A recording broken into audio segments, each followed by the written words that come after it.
What's up, y'all? So we're going to do one more video, and we're going to talk about something we are heading straight for, a problem we're running into for the election. All right. The first part I'm going to talk about is the fact that most of us have lost sight of what it is we're actually voting for. People on the left, people on the right, so many people are voting for the worst reason. You like or hate someone.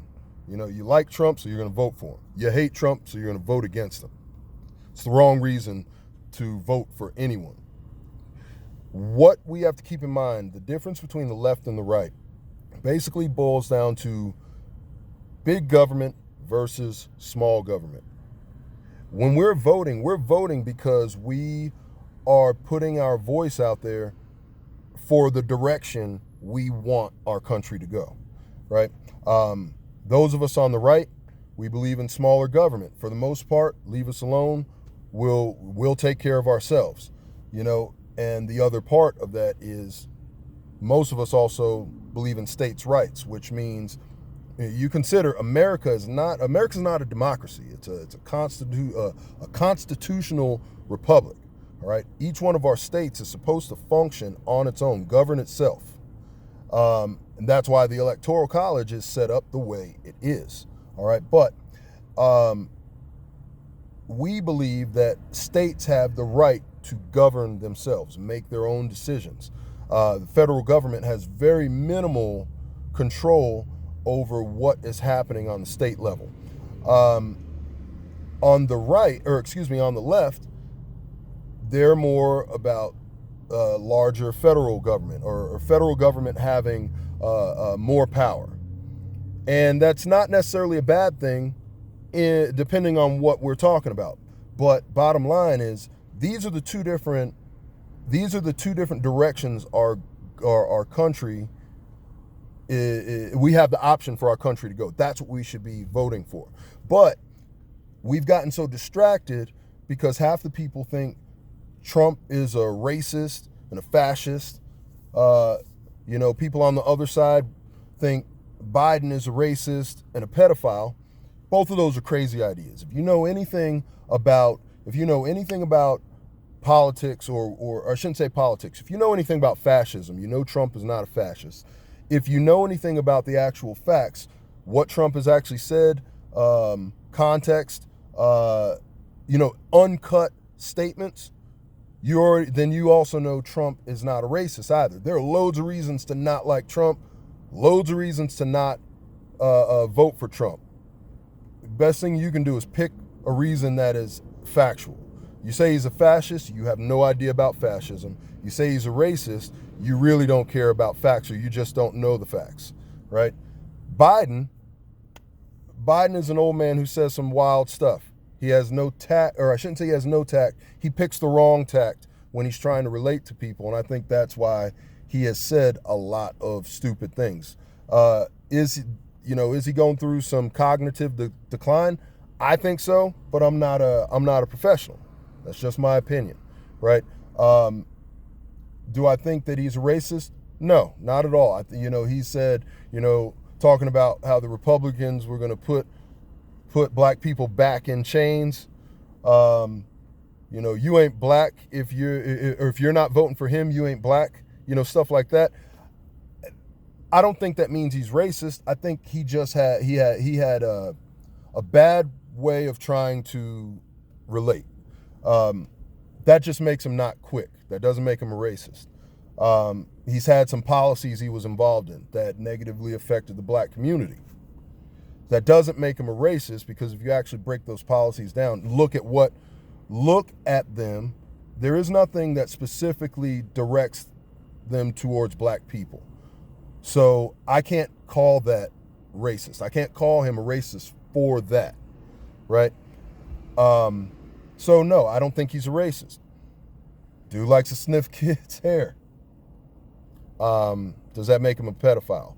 No, honestly, I don't think he's a pedophile at all. I think he just has a problem with boundaries. I don't think he's very sensitive when it comes to what people's boundaries are, especially like with little kids. He probably just thinks he's being a grandfather like character. Who knows? But it doesn't mean he's a pedophile. So I think if you are calling Trump a racist or a fascist, or you're calling Biden a pedophile or a racist, you've already lost. You've already lost sight of what's really going on.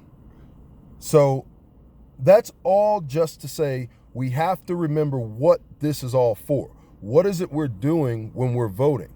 We're voting for the direction we want the country to go in. We're not voting for the guy we like or don't like. We're voting for the direction. All right. Now, the second and last part of what this whole video is for is something I touched on a couple of days ago in video, and that's the National Popular Vote Interstate Compact. I believe that's the actual name. This is where individual states have passed bills that guarantee their electoral votes. The electoral votes for that state are going to go to the national popular vote winner. This is circumventing the Electoral College, completely going against the process that has been laid out by the Constitution. And there's a reason for it. The nutshell of the reason is that a handful of states can dictate what happens in the rest of the country. And like I said earlier, we are a constitutional republic. Each one of the states is supposed to be able to govern itself. This is laid out in the Constitution. Each state is supposed to be able to govern itself, which means that with the exception of a handful of things, I'm not going to get into each one of them, but with the exception of a handful of things, the federal government is supposed to stay out of the lives of the state governments. And the problem with with this interstate compact, now you're setting the country up to where the Electoral College is going to end up being dissolved. Most of you don't even know what the National Popular Vote Interstate Compact is. Most of you don't have any clue. Right now, currently, there are over 190 electoral votes that are guaranteed to go to the winner of the national popular vote because of the states that have already passed these bills. This is bad, and I'll tell you why. All right. Here's one reason why this is bad. Number one, like I said, it completely goes against what the Constitution lays out. Okay, it puts us in a place where handful of states, 3-4 states are going to be, or maybe not 3-4, but a handful of states are going to be able to determine what happens in the for the entire nation. Right? That's problem number one. Problem number two is where the controversy over the mail-in ballots comes in. Number one, absentee ballots you have to apply for, so each ballot that's going out is accounted for, and only people who need them are getting them. Only people who applied for them and need them are getting them. The mass mail out is different because now they're mailing out ballots to, if the state is doing a mail-in process, they're sending ballots out to everyone who's registered. You take a state like California, who has about a million ineligible registered voters. Wrap your head around that. 117% of their eligible voters are registered. And what they have found, and the Republicans actually are suing California because of this. You have all kinds of people who are ineligible, whether they're dead, whether they're illegal, whatever it is, they're ineligible, they're getting ballots. You take Pennsylvania. Pennsylvania's a battleground state. They've got somewhere around 800,000. Michigan has close to 1 million. You have to understand that when it comes to the popular vote, Trump won the last election because of the electoral vote majority, but he lost the popular vote by close to 3 million between those 3 states, California, Michigan, and Pennsylvania, there are roughly 3 million ineligible voters who will be receiving ballots.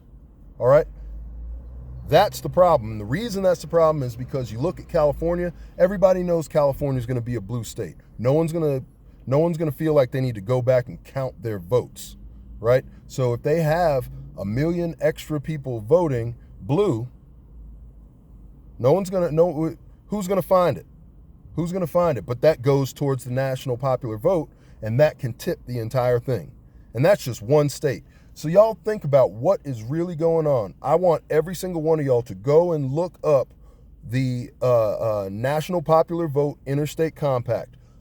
Look it up. Educate yourself on it, because this is serious. All right? Look that up, and then if you have a little bit more time, look into the whole issue of ineligible voters receiving ballots. Ineligible voters who are registered to vote. All right? If we don't get this thing in order, guarantee you, not this election, but the next election, there will be no more electoral college. It'll be gone. It'll be gone. So, like I said before, I'm just some crazy dude saying some crazy stuff. Have the conversation that I'm talking about here.